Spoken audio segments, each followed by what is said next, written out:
শুভ সকাল বন্ধুরা। সকালবেলায় আমার প্রথম কাজই হচ্ছে চারা গাছে পানি দেওয়া। এই ধান ক্ষেতের থেকে পানি নিয়ে চারা গাছে পানি দিই। এই তো জাংলা দেওয়া আছে, পুরান জাংলা, গতবারের জাংলা একই অবস্থায় আছিল। এখন নিচে ঝাড় করছি। এই তো মাশাআল্লাহ গাছগুলো ইনশাআল্লাহ মোটামুটি সবল হয়ে উঠতেছে। ধুন্দুল গাছ, দুম্বা গাছ, আপনারা কি গাছ বলেন।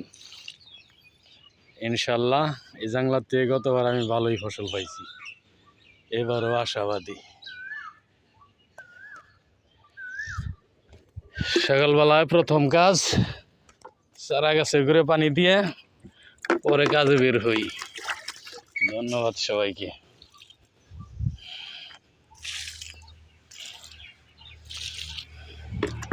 এই গাছগুলো একটু ছোট রয়েছে, একটু সময় লাগবো।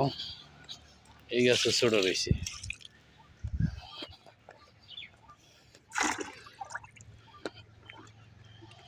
ধন্যবাদ সবাইকে, দোয়া করবেন। কিন্তু লাউ গাছের ফল পাই নেই।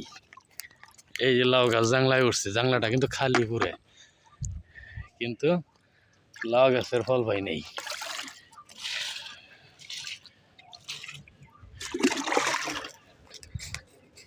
অবশ্যই ধৈর্য ধরে সকল কাজই সম্পন্ন করানো লাগে, তবেই কিছু ফল আশা করা যায়। আর ফেসবুক আইসিয়াই হুট করেই কোনো কিছু হওয়া সম্ভব না। ধৈর্য ছাড়া কোনো ফসল, কোনো ফল আশা করা বোকামি। ধন্যবাদ সবাইকে।